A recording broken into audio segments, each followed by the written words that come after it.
with the one, the only, Heidi Knoblauch. If you don't know her, you have been living under a rock. So it looks like you're at Plumb Oyster Bar right now, which is really cool. I want to get to like what's going on with that space. And I just have to also explain that I'm not at Palette, which is, a surprise. I'm at my house. And for once in my life, I'm alone in my house. And it's really, really nice. So I'm like working from here today. I love it. Yes. So do you live next door to Plumb or above Plumb or around the corner from Plumb? I did for a long time. And, but my wife and I bought a house like out in the country. It's got 5 acres, very different from downtown Troy. Wow. So what caused you to make this shift from the city life to the country living?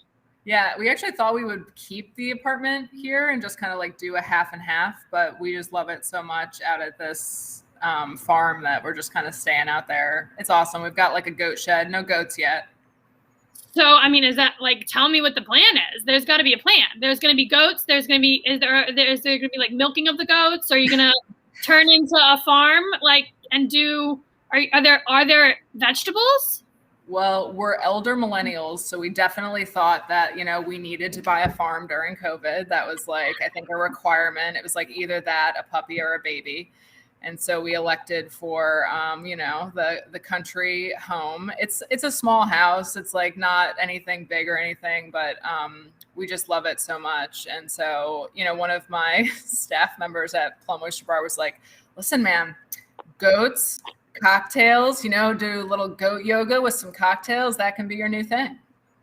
Yes. I mean, so I have to be frank. I was just talking to someone who works for the Beekman Boys, Beekman 1802. And I like looked it up and I still haven't been to the store. And I was like, it would be nice if there was a place to stay there. Maybe there is, and I just didn't realize, but it would be, I like looked on Airbnb for like places to stay around the area. And there really aren't any options that I know of. If anyone out there knows of options, please let me know. But it'd be cool to like go, because I guess they do dinner on the farm. So, I mean, yeah, there's so many opportunities. I mean, if you're willing to manage a farm, which yeah, that's right. I am not like the farm person. I like to go out and visit. We just went to the Green River Inn, which is in Sandgate, Vermont. One of our members is the owner of the establishment, and it's beautiful. Like the actual river is green, just in case anybody was wondering. And it was just so nice. It's like an hour away from Saratoga, and they have like rooms there. There's a big pavilion, the river. Like we like slept with the windows open so you could like hear the river. It was so amazing and relaxing. We didn't bring the kids, obviously, because those don't go hand in hand. But it was so cool. And I mean, I definitely am going to have to bring loads of people out there and do like epic sleepovers and parties and stuff. So stay tuned. But we're not here to talk about me. We're here to talk about Heidi Knoblauch and all the ongoings that she has happening. So in case no one knows who you are, can you kind of just give us the rundown and tell us, the whole story, how like you are a doctor, you have your PhD. You should, in theory, like if everyone was just going along with the status quo, you'd be teaching at some like really nice college. I don't know what you would be teaching, but that's like the trajectory that you were supposed to go on, right? And then you were like, screw that. I'm going to do my own thing. And I'm sure you have student loans, right? I mean, that's like a big part of going to school for the amount of years you have gone to school for. And so you pivoted before pivoting was a thing. So tell us more about that and how you got to where you are now.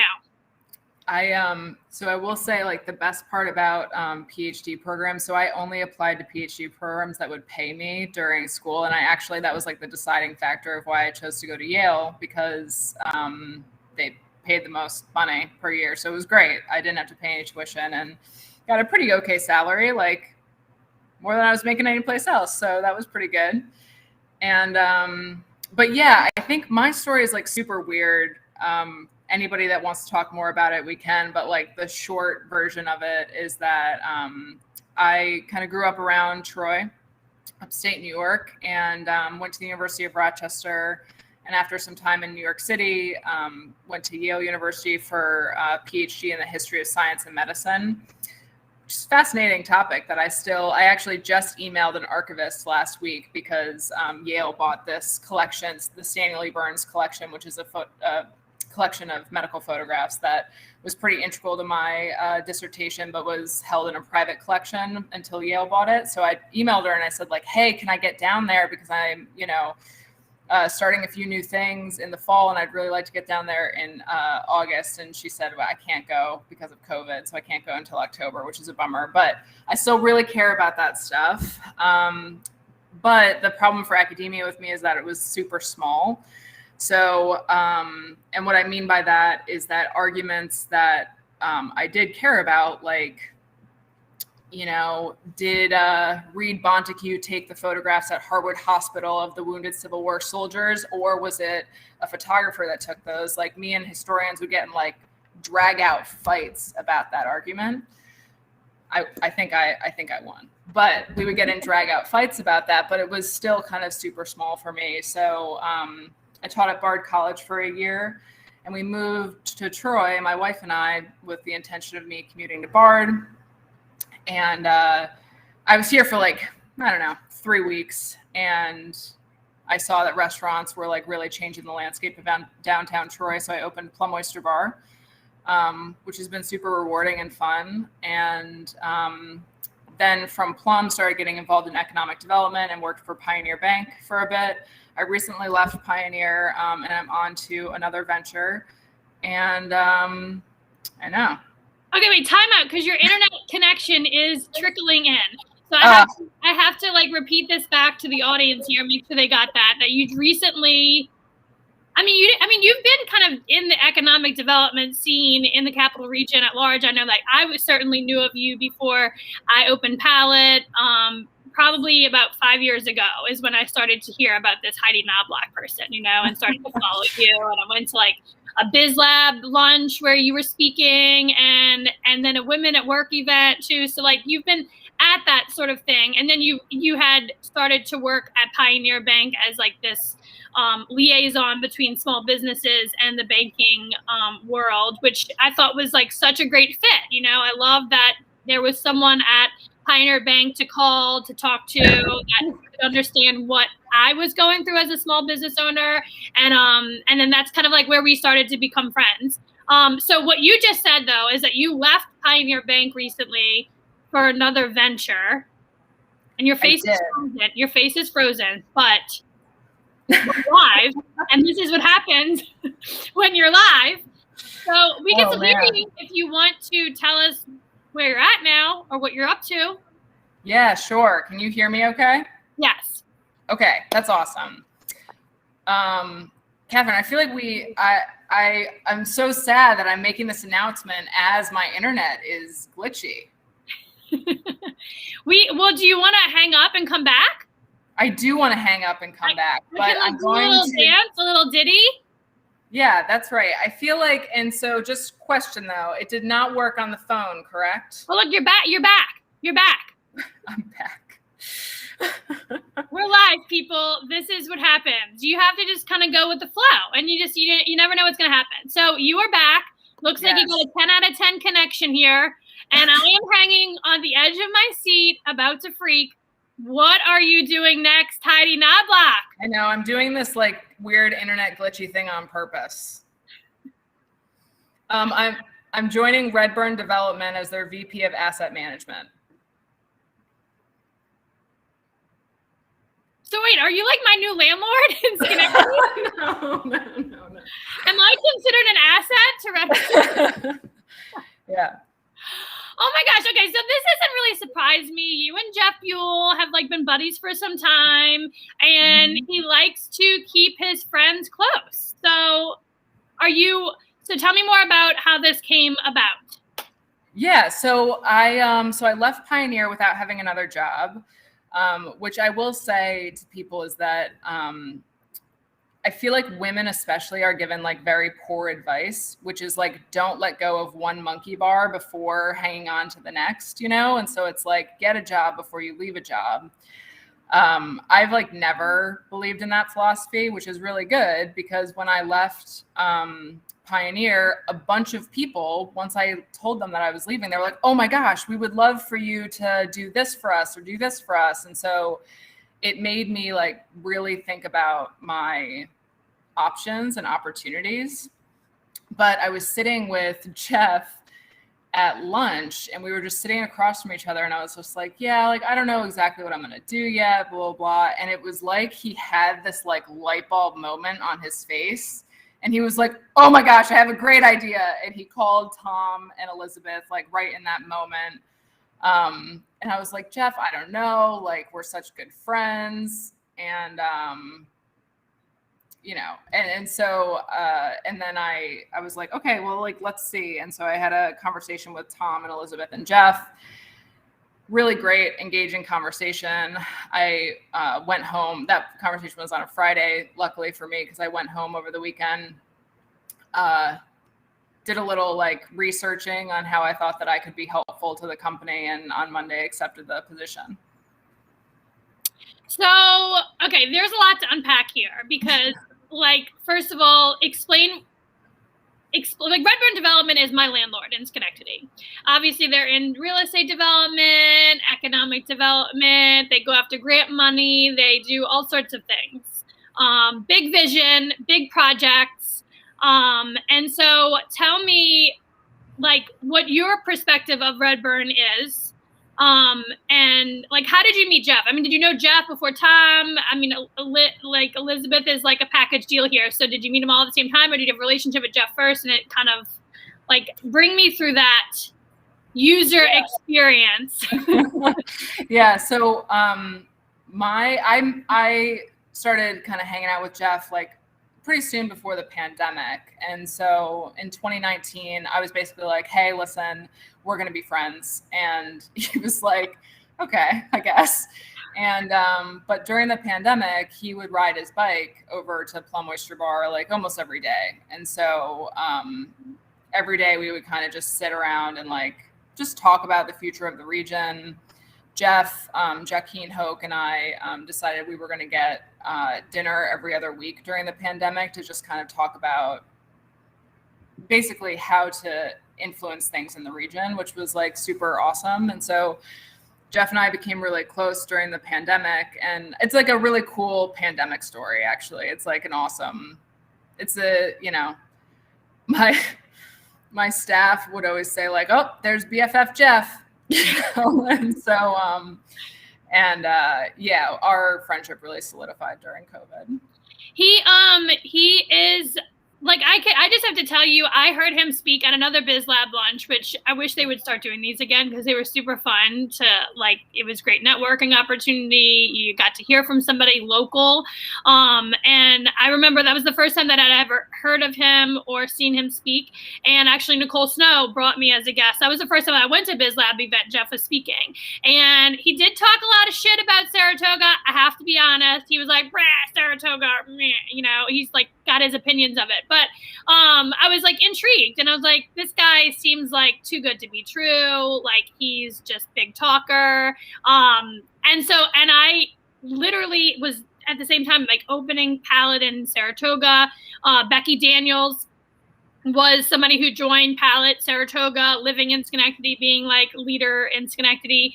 And she's the one who connected me to him. And I was like, oh, no. I'm not talking to that guy. He seemed really cocky, not really all about like, you know, we could get into this, how like the capital region does include Saratoga Springs. And so many times we like leave Saratoga out of it entirely. And Saratoga just kind of creates its own economic development, and everybody else kind of goes and collaborates together. So I have opinions of that, but that's kind of like my perspective of it, just from having heard him speak at this event. And Becky's like, no, you don't know what you're talking about. You got to meet this guy. He's incredibly charismatic, and he takes risks, and he makes things happen, and you know, you have to meet him. And also at the time I was kind of like, the only time I had been to Schenectady was for like a Proctor show. And so I started to spend more time in Schenectady with Becky, her bringing me around and everything. And that's when I got to meet Jeff. And I was like, oh, he is not actually all talk, and it's nice to be able to communicate and have a relationship with somebody who gets the action part of it and the visionary part of it, because those are two things that you very, very rarely see put together. Like, I would love to hear your perspective on that, because he's got big ideas, big vision, but then he also is able to kind of partner with other people to bring these ideas to fruition. And it's been a huge impact on the capital region. I just wish he would do some more stuff in Saratoga, but again, that's like a whole nother conversation that we could talk about forever. Yeah, so I would say two things. One is Jeff is too good to be true, and Redburn is too good to be true, meaning like they are, Jeff is like one of those people that absolutely, you meet him, you're like, oh, this guy's too good to be true. He's awesome. And so, or you think like, oh, this guy's too good to be true. Like, he's not that awesome. And then you get to know him and you're like, wow, that's pretty good. But that's enough about me praising Jeff. Hopefully he doesn't see that part. But let's not inflate his ego, honey. I have a funny story for you. But just on the Saratoga piece is like, actually the first time that Jeff and I really met and like had a conversation is we were on a panel on opportunity zones of all things for the Albany Business Review up at the Hilton here in Troy. And somebody asked the question, like, hey, don't you think that Saratoga is like the success story of the region? And Jeff and I were like, gross, absolutely not. And so we weren't even friends at that point. But what's hilarious about that panel is that people after the panel just said like, wow, you should have friends on this panel all the time, because like, it was like, the Heidi and Jeff show. We were just kind of like talking. And so I think that partially my wait, I have to cut you off. Who else was on the panel with you? Was there anyone from Saratoga? Everyone else thought that Saratoga was the shining star. Okay. Which it's not. I do have to agree with you. I think that there's a lot of things going for Saratoga. And when I first moved here, and I don't know, in case people don't know who the hell I am, I'm Catherine Hover. I moved here 10 years ago from New Orleans East, Louisiana. So when I moved I was like plopped right into Saratoga Springs. I was like, oh my God, what is this place? This is a Norman Rockwell painting I'm living in. This is incredible.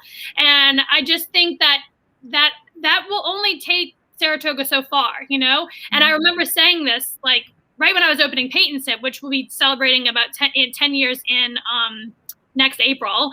I said, if you pluck the track, SPAC, and Skidmore out of this small town, it's going to have a hard time, Like, we put so much emphasis on the tourist community here that we can't provide the resources and the services, the level of that we do to the tourists for the people who live and work here. I mean, it's a huge part of why Palette is so successful in Saratoga, because we're providing amenities for the people who actually live and work here. Not to say that we are not grateful for the track season. Like, you have to be honest, if it wasn't for track season this year, I don't know where, Palette would be, right, as far as the cafe is concerned. But Paint and Sip is certainly, like, I've always focused on the local economy and saying, like, oh, no, I want to live here. I want to live here, raise my kids here. I want to make sure that we have amenities and services and infrastructure for me to live a holistic life in this community and it not just be a seasonal thing. So, I mean, it's like, I think there are opportunity zones in Saratoga.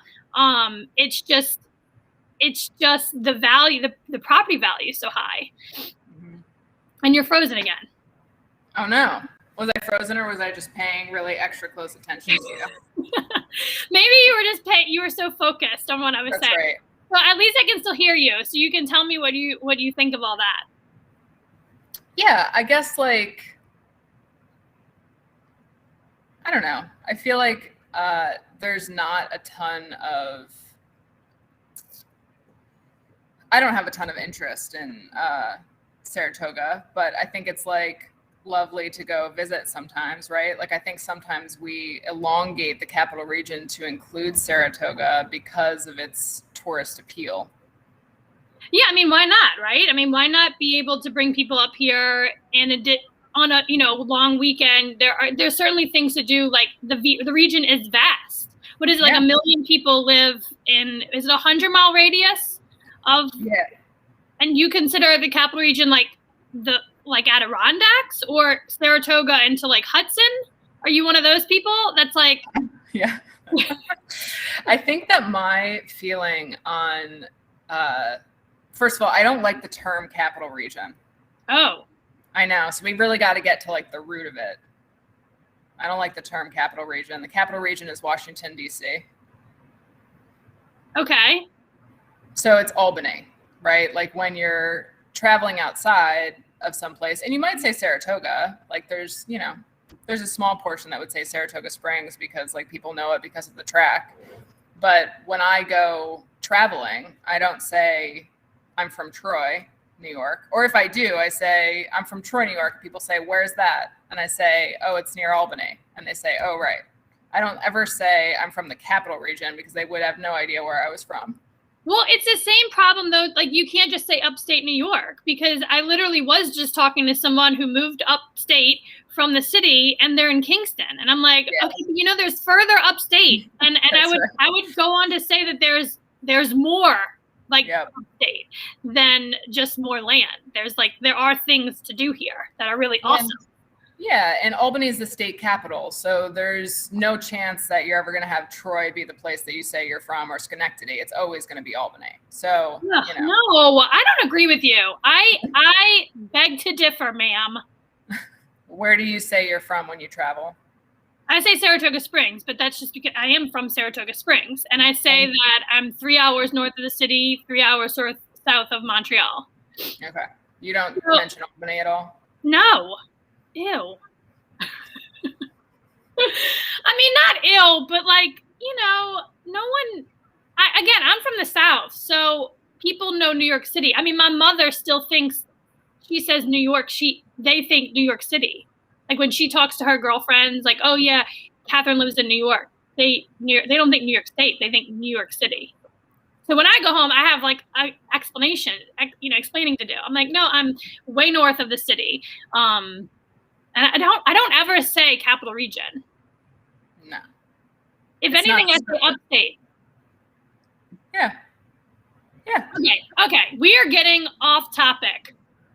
I want to talk more about, and apparently the video is not frozen for the audience. It's just frozen for me. Yeah, I think, yeah. You can see yourself moving around? Oh, yeah. Okay. Well, maybe this is just my system.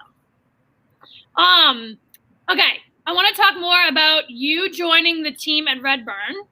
Yeah. You're working for Jeff Buell. Yes. He's your boss. Yeah, I think so I think the stuff that Jeff will be working on is not totally what I will be working on, but yes, I'll be working with Jeff. So, and your best friend. Yes, that's right. I mean, you're going to have to create some boundaries here. Heidi. I know. I was joking, like I'm going to have to get married to him and then divorced to be an EVP. Oh, man. I don't know what he's going to think of this conversation. We're like picking apart his entire business C-suite. So I guess, are you out scouting like different places to do development, or you said asset management? What does that mean? Yeah. So asset management, so just think about, Redburn has millions of dollars in assets, right? And so those assets need to be managed. So real estate asset management is both managing the income that comes into the buildings, but also the expenses related to it, right? So I imagine in the first year, what I'll be doing is really coming up with a lot of systems and processes for facility management, property management, things like that. Awesome. That's so exciting. I mean, tell me, like, do you have any reservations about this? Are you're just pumped and psyched and can't wait? Oh yeah, I think that. So yeah, in the different opportunities that were presented, I mean, like the thing that made this a really easy thing to say yes to is that if I didn't say yes to it, I would have always regretted it and wondered what if I did it. Yeah, I mean, do you feel like you're driven by like that? Like the regret piece for me is probably like the most like the driving factor in everything that I do. Like, I don't want to look back and be like, oh, I should have opened that business, or I should have taken the chance on this person, you know? Yeah. And it's a huge, huge driving factor. I would imagine you have like a healthy relationship with debt, and you've seen like the underbelly of the banking industry and how it impacts small business. And I mean, do you feel like, how do you feel about that? Like coming out of like, cause I want to kind of talk about your career at the bank, and did that change your perspective on small business or the economy or any of these sorts of, I mean, after a year of COVID, I mean, just working with small businesses to get their PPP and work on all these things. I mean, just as a small business owner, I'm burnt out. I can't imagine working on your side of it with multiple small business owners and entities just trying to make it through. Yeah, I would say that the biggest thing that I think most small business owners do not realize is that bankers want them to be active clients with them. So like, many small business owners are transactional in banks, right? But if you think of a banker or a bank as your partner, that's really what can help small businesses grow and thrive, right? Because bankers, like, you should really think of them as almost free consultants, right? Like, they can say, oh, okay, if you take on this debt, you know, your debt service per month will be this, but you'll be able to grow here or whatever. And so I think that bankers are often, if you have the right banker, like, that's a really powerful tool in your tool belt. Like, so this is a whole nother part that I would love to just share. Like, I think I don't believe that you can go to one bank and get all your needs filled. I think that you need to have relationships with multiple banks. You need to have like business with multiple banks for when shit hits the fan, you have options, because, you know, you going back to the same bank, they may eventually start telling you no. So, I mean, for me as a small business owner, I think it's important to have relationships with the bank, but multiple banks also. Yeah, and I think it really depends on your business, right? Like, it's hugely dependent on your business. So I think for a restaurant, like, it's okay to have one banker, right? Because I don't think restaurants, unless they're kind of doing renovations or something like that, it's not good for restaurants to take on debt, because you already have debt. You already have terms through all of your vendors, so you typically have 30 days to pay something. So if your cash flow is not paying those off, like, you shouldn't take out debt for that, right? So, but if you're, you know, if you're buying real estate or anything like that, like, yeah, I think having relationships with a number of bankers is important. Yeah. So let's like kind of switch gears now. And I want to talk about your involvement with Palette. You've been doing some consulting, and I'm wondering, are you going to still be doing some sort of like consulting magical stuff like that? I feel like you should be doing, because you're really good at it. Yeah, I think that what I'm going to do right now is focus on Redburn and really focus on kind of getting those systems and processes that I mentioned up and running. I have been trying to figure out like what I'm going to do with Plumb Oyster Bar. And to your point, like I have a lot of knowledge from running Plumb Oyster Bar, and, you know, I help out like a select few people that I really like, you know, you included, obviously. And so I think that I have been trying to figure out like, okay, do I open the restaurant back up? Like, my wife really loves to make cocktails, but like, is she just gonna, like, would she be satisfied if she just made cocktail menus and did consulting for people?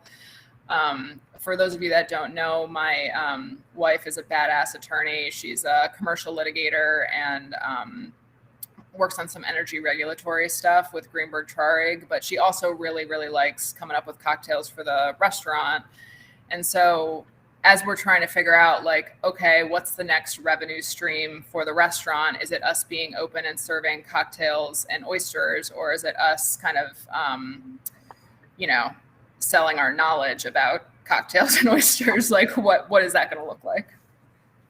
Yeah, I mean, do you feel like there, Like, so it sounds like to me like you're still in it, you know, like your heart is still in it. You are still passionate about the people part of the business of a restaurant and the nightlife, and just, you know, you also do own the building, right? So like you want to see the building be, you know, a staple area. I mean, I know that's how I feel about Palette, right? Like the actual, business. It's just, I'm a people person and I want to be able to show people a good time. I mean, I can say the same thing for Paint and Sip. Like, I'm never gonna ever be burnt out on the people part of it.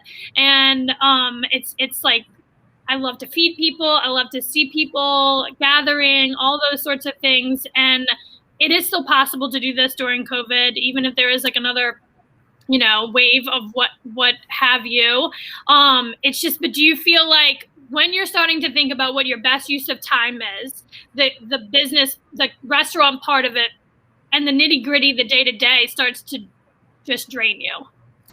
Yeah, I think the thing that, I guess in making the decision is that I honestly do not know. I genuinely don't know what we're going to do. So we have a ribbon cutting set for August 26th. The person who was in Plumb Oyster Bar space, their last weekend is next weekend. I have a staff meeting today at 6 p.m. to kind of just talk about, because the staff want to reopen, which I so appreciate. And like, it's actually awesome. Like, it's a very unique thing to have a bunch of staff be like, hey, we really liked working in your space. We would like to do that again. And, but what they've been talking about doing, because I said, like, guys, listen, I'm just a little freaked out with this Delta variant, and I'm apprehensive, right? Just generally about the restaurant.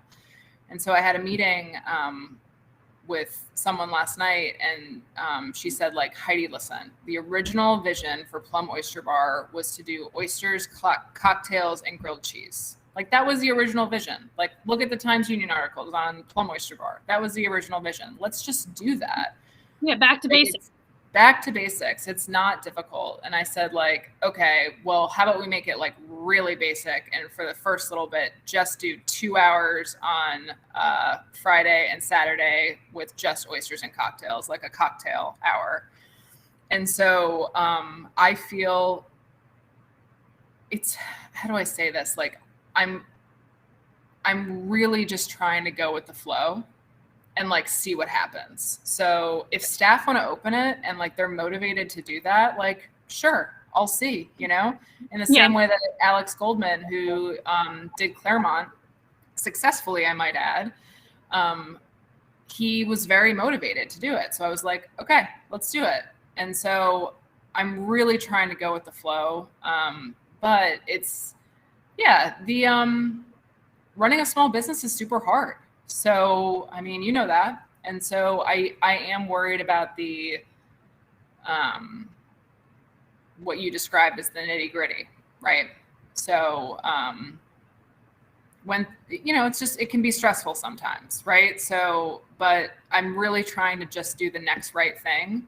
And so, after Claremont is done this next weekend, I think that the next right thing is to allow the staff and to, you know, support the staff in doing a new back to basics version of Plumb Oyster Bar. And so I think that's what I'm going to do, but it's just such a, I can't really describe it. It's like, I go back and forth. Like, if you look at my text messages with my wife, I'm like, I don't know if I want to open the restaurant. And then like hours later, a staff member will come to me and be like, hey, listen, what if we did like a dessert grilled cheese with a donut? And I'd be like, oh my gosh, we should open the restaurant. Or like, you know, it's just such a, and I think that's just because we had to pivot so much. That's why. Yeah. I mean, I think that there's like a reasonable sense of fear and of the, like, not even the unpredictability or uncertainty. We know what will happen if like in 2 weeks, this Delta virus, it's not going to get any better. I mean, it's just like, we've already been through this.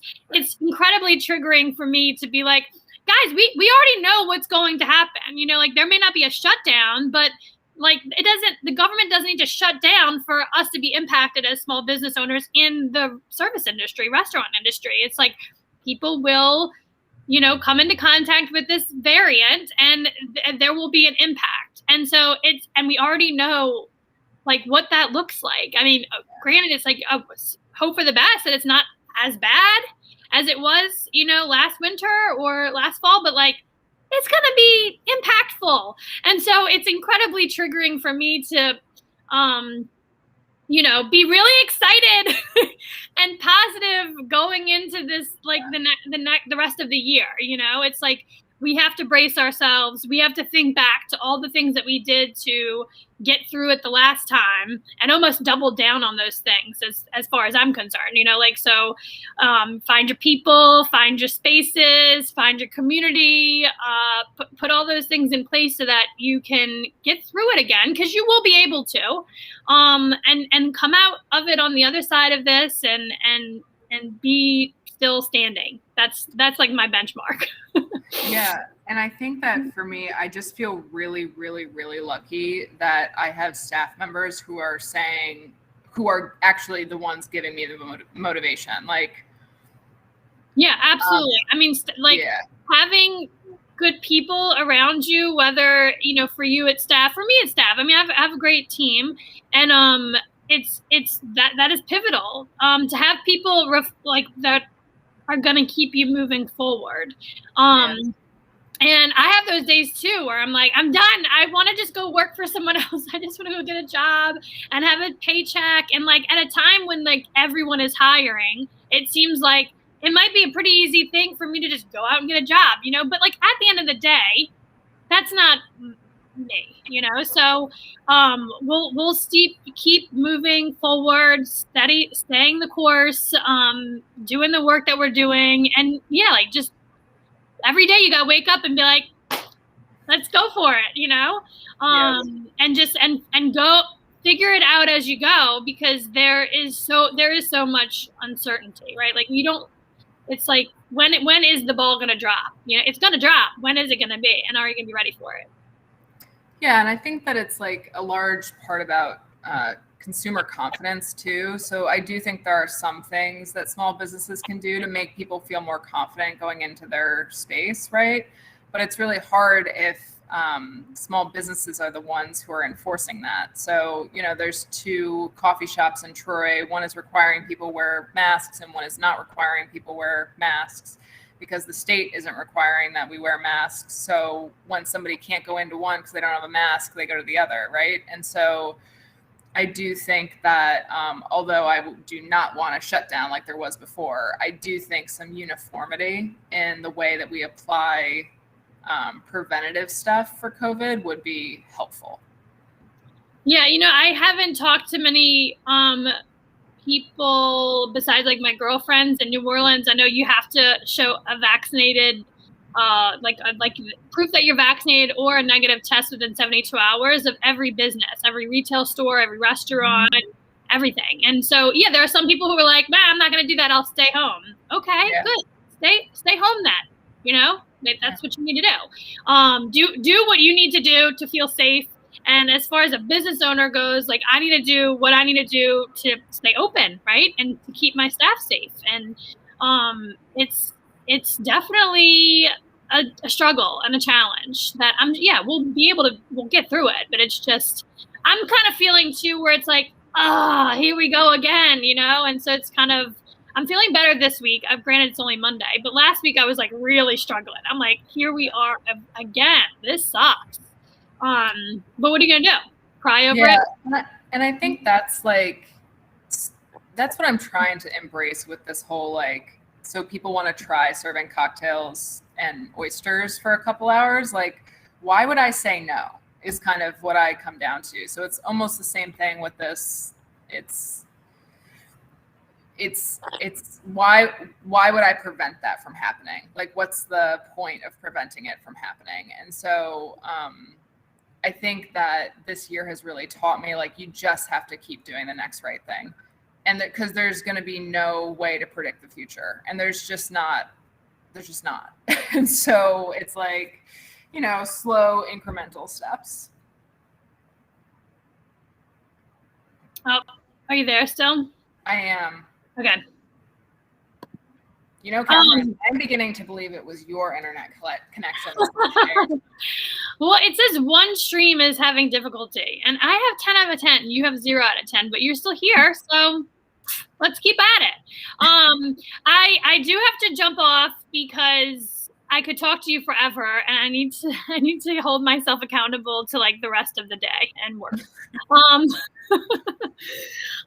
I am excited for you. I'm excited for me because you're obviously going to be more involved in, in my life, even more so than you already are. It'll be great. Yeah. I mean, and I would like to also just, so Plumb, you said there's a ribbon cutting. Is it a ribbon cutting for Plumb on the 26th? Yeah. Oh, so cool. On August 26th, unless I cancel it in the next 2 days. But no, yeah, everyone has been invited. So there's a ribbon cutting on August 26th. I'm sure at least some people will show up with, and if, we're going to do a ribbon cutting on August 26th. Let's see how it goes. That's what I have to do. We're going to have to see how it goes. Yeah, well, we have to just, there's like a one part hope and one part just stay the course, right? Like have a party, like have an event, everyone wear a mask, do the thing, like, let's roll with it here and roll with the flow, like go with the flow. Like you were saying earlier, you just kind of have to sit back and like let things happen, and just be here for it. What a great wrap up. Good way to end. Yes. Well, I am so excited that you chose to go here for it live with me and like tell the World Wide Web what you're up to. This is so exciting. I can't wait to like see you in person and give you a hug. And I'm excited to just see how it all evolves. And I think it's going to be there's going to be longevity with you at Redburn. I agree. I feel it in my bones. Yeah. If I make it the first 2 weeks. How long has it been? Has it been 2 weeks? No, tomorrow's my first day. Do you have to go into the office? Yeah. So is right everyone... by Pallet Schenectady. Yes. Come and get your coffee at Pallet before you go up into the office. And I appreciate you, all that you do, all the good things that you do. It's like you're the real deal. Jeff's the real deal. You people need to keep moving and keep going. And, you're beacons of light for a lot of us. So thank you for being you. Thank you for being a member at Pallet. It means the world to me to have your support. And thank you for being here for it.